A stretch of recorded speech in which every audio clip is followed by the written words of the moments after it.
Last lecture में हम concept of atom के बारे में डिटेल में पढ़ा था।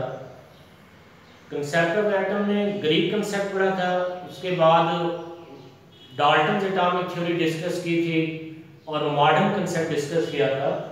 मॉडर्न कंसेप्ट के मुताबिक smallest particle of an element which can take part in chemical reaction is called atom.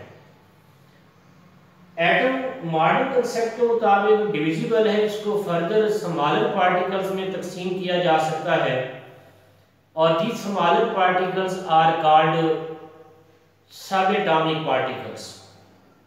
इनमें electrons, protons and neutrons are also known as fundamental particles of atom. आज के लेक्चर में हम इसी कंसेप्ट ऑफ एटम के बारे में और एविडेंस ऑफ एटम के बारे में डिस्कस करेंगे। तो 20वीं सेंचुरी में Jacob Berzelius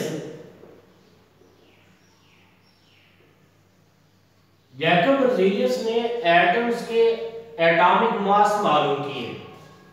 he determined the atomic masses of elements. और बर्जीलियस ने एलिमेंट्स के जो एटॉमिक मास मालूम किए वो वैल्यूज और मॉडर्न वैल्यूज तकरीबन एक जैसी हैं। और जे बर्जीलियस ने he gave the system of giving symbols two elements. इसने एलिमेंट्स को सिंबल से जाहिर करने का निजाम दिया। एलिमेंट्स का पूरा नाम लिखना थोड़ा मुश्किल है, स्पेस ज्यादा ऑक्यूपाई करता है, टाइम कंज्यूमिंग है। तीसरा, जे बर्जीलियस ने एलिमेंट्स को सिंबल से जाहिर करने का निजाम दिया ताकि लिखना इजी हो और स्पेस कम ऑक्यूपाई करे। मिसाल के तौर पर कुछ एलिमेंट्स की सिंबल्स एक लेटर पर मुश्तमिल हैं, जैसे हाइड्रोजन, इसको कैपिटल एच से जाहिर करते हैं। Carbon is represented by capital C. तो ऐसे एलिमेंट जिनकी सिंबल्स एक लेटर पर मुश्तमिल है उनको कैपिटल लेटर से जाहिर किया जाता है। वो कुछ एलिमेंट ऐसे हैं जिनकी सिंबल्स 2 या 3 हरूफ पर मुश्तमिल हैं। ऐसे एलिमेंट्स की सिंबल लिखते वक्त पहला आप कैपिटल लिखेंगे, बाकी स्मॉल लिखते हैं। मिसाल के तौर पर जैसे sodium is represented by N A या एन कैपिटल और ए स्मॉल लिखते हैं। इसी तरह chlorine is represented by C L, तो सी कैपिटल लिखेंगे, एल स्मॉल लिखेंगे।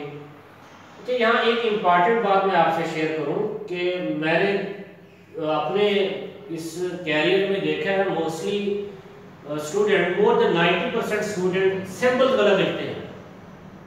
मिसाल के तौर पर मोस्टली स्टूडेंट्स क्लोरीन को इस तरह लिखते हैं, Cl, सी छोटा एल भी छोटा लिखते हैं। तो इस तरह क्लोरीन लिखना गलत है। इसी तरह जब फार्मूला लिखते हैं गलत फार्मूला लिखते हैं। मसलन जब वाटर का फार्मूला लिखते हैं तो उसको यूं लिख लेते हैं H2O, कार्बन डाइऑक्साइड को यूं लिख लेते हैं। ये दोनों गलत हैं। ऑक्सीजन को कैपिटल ओ से जाहिर किया जाता है या स्मॉल ओ लिख देते हैं। इसी तरह सोडियम क्लोराइड का फार्मूला जब लिखते हैं तो NaCl यूं लिख देते हैं। तो ये सोडियम क्लोराइड का फार्मूला नहीं है, क्लोरीन का सी कैपिटल लिखते हैं। तो ये सिंबल्स लिखते वक्त ख्याल करना है कि किस तरह आप लिख रहे हैं। हमेशा किसी भी एलिमेंट के सिंबल का पहला कैपिटल लिखना है। तो इस टॉपिक में जो कंसेप्ट ऑफ एटम हमने पढ़ा, इसमें शॉर्ट क्वेश्चन पूछे जा सकते हैं। जैसे शुरू में हमने पढ़ा था Greek concept of atom, what is Greek concept, what is Dalton atomic theory, what is modern concept of atom, what is the achievements of J Berzelius in the field of chemistry. तो इस तरह के short question exam में, boards के exam में पूछे जाते हैं। तो नेक्स्ट टॉपिक की तरफ आते हैं। नेक्स्ट टॉपिक है evidence of atom.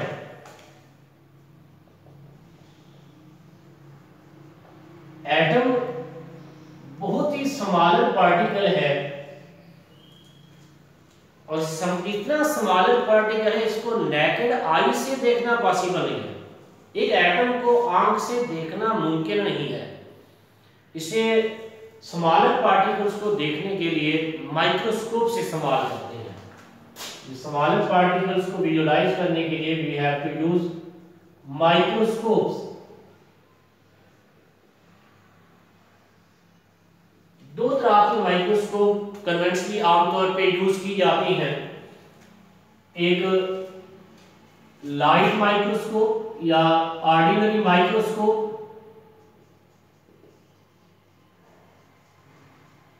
Light microscope में पार्टिकल्स को देखने के लिए विजिबल लाइट इस्तेमाल करते हैं। इसमें स्मॉलर पार्टिकल्स को देखने के लिए a beam of visible light is used और second type is electron microscope.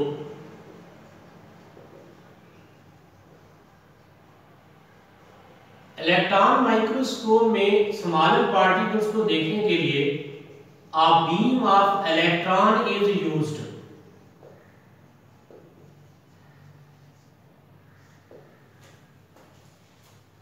तो लाइट माइक्रोस्कोप में विजिबल लाइट इस्तेमाल करते हैं। Visible light in other word sunlight इस्तेमाल करते हैं। सनलाइट में सिर्फ विजिबल लाइट नहीं होती, सनलाइट में विजिबल लाइट के अलावा भी 7 other types of radiation are also present. मिसाल के तौर पर सनलाइट में विजिबल लाइट है, अल्ट्रावायलेट है, एक्स रेज हैं, गैमा रेज हैं, कॉस्मिक रेज हैं, microwaves, radio waves, infrared etcetera. तो उसमें visible portion is used to see the object in light microscope. Visible light कहते हैं जिसका वेवलेंथ 500 नैनोमीटर से 800 नैनोमीटर तक हो, ऐसी लाइट विजिबल लाइट कहलाती है। Nanometre is the smaller unit of length, which is 1 nanometer is equal to 10 raised to power -9 metre. तो इस माइक्रोस्कोप की मदद से उन पार्टिकल्स को देखना पॉसिबल है जिनका साइज 500 नैनोमीटर या इससे ज्यादा हो। इससे स्मॉलर साइज के पार्टिकल्स को लाइट माइक्रोस्कोप से देखना पॉसिबल नहीं है। यानी इस माइक्रोस्कोप से एन ऑब्जेक्ट of size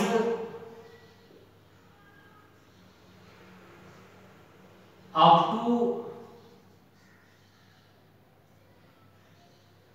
या size above 500 nanometre can be seen। इससे स्मॉलर साइज के पार्टिकल्स को लाइट माइक्रोस्कोप से देखना पॉसिबल नहीं है। और क्योंकि एटम का साइज इस विजिबल लाइट के वेवलेंथ से बहुत ज्यादा स्मॉलर है, इसलिए इस माइक्रोस्कोप की मदद से एटम तक के साइज के पार्टिकल्स को विजुलाइज करना मुमकिन नहीं है। तो एटम के साइज को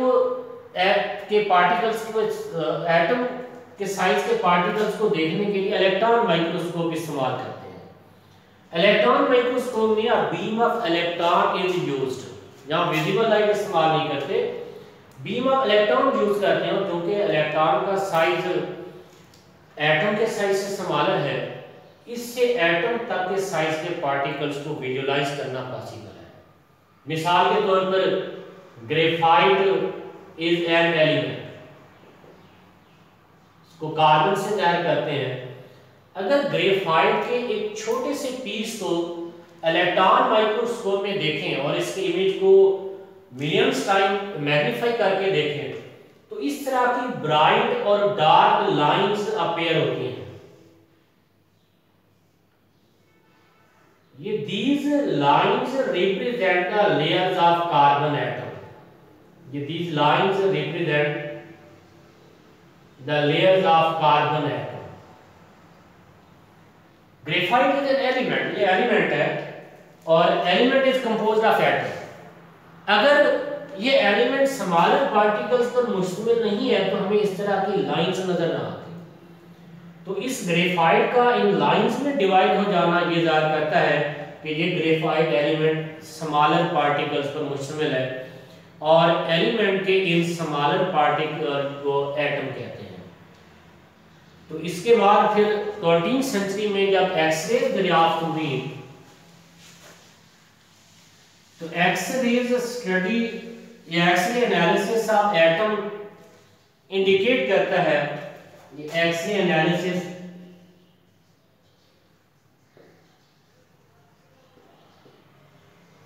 ऑफ एटम, एक्सरेज के मुताबिक the size of an atom of an element is 2 cross 10⁻⁻10 metre या 0.2 नैनोमीटर। ये किसी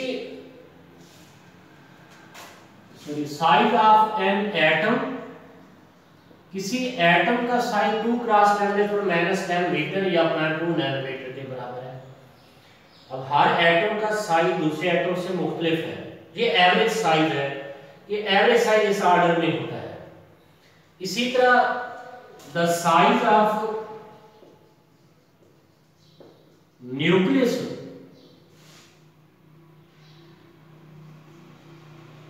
of atom is 2 cross 10⁻⁻15 metre. Nucleus का साइज एटम के साइज से स्मॉलर है और किसी भी एटम के न्यूक्लियस का साइज उस न्यूक्लियस में पाए जाने वाले प्रोटॉन्स और इलेक्ट्रॉन्स, प्रोटॉन्स और न्यूट्रॉन की तादाद पर डिपेंड करता है। और मुख्तलिफ एटम में प्रोटॉन न्यूट्रॉन की तादाद मुख्तलिफ है, इसलिए मुख्तलिफ एटम के न्यूक्लियस का साइज मुख्तलिफ होगा। तो ये एवरेज साइज है, इस रेंज में मुख्तलिफ एटम्स के न्यूक्लियस का साइज होता है। तो अगर हम इन दोनों को एटम और न्यूक्लियस के साइज को कंपेयर करें तो ये इंडिकेट करता है कि न्यूक्लियस का साइज एटम के साइज से 10⁻5 टाइम्स स्मॉलर है। ये इंडिकेट करता है nucleus of atom is 2 cross 10⁻15। तो अगर हम इन दोनों एटम और न्यूक्लियस के साइज को कंपेयर कर लें तो size of nucleus is 10⁻5 times smaller than that of its atom, या you can say that the size of atom is 10⁻5 times larger than that of its nucleus. Similarly, mass of atom is 10⁻25 kg to 10⁻25 kg। और atoms के मास periodic table में जो दिए गए हैं वो सारे AMU में हैं, मोस्टली हम AMU में एक्सप्रेस करते हैं। और 1 atomic mass unit is equal to 1.6 cross 10⁻27 kilogram. It is also equal to 1.6 cross 10⁻24 kilogram, 10⁻24 gram. तो इस रिलेशन से आप एटम्स के मास को ग्राम किलोग्राम में कन्वर्ट कर सकते हैं।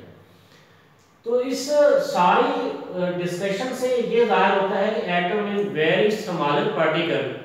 एटम के साइज का अंदाजा आप इससे लगा सकते हैं कि अगर हम एक फुल स्टॉप डालें तो इस फुल स्टॉप में 2 मिलियन एटम्स समा सकते हैं। तो इससे आप इमेजिन कर सकते हैं कि एटम कितना स्मॉलर पार्टिकल है। तो ये भी short question evidence of atom पूछा जा सकता है बोर्ड्स में। तो आप इन जो लेक्चर्स के वीडियोस को शेयर कीजिएगा, इनको लाइक कीजिएगा, सब्सक्राइब कीजिएगा। मज़ीद वीडियो आती रहेंगी इंशाल्लाह, आपको ये वीडियो देखते रहेंगे, आपके नॉलेज में इजाफा होगा। अल्लाह आपका हामी नासिर हो।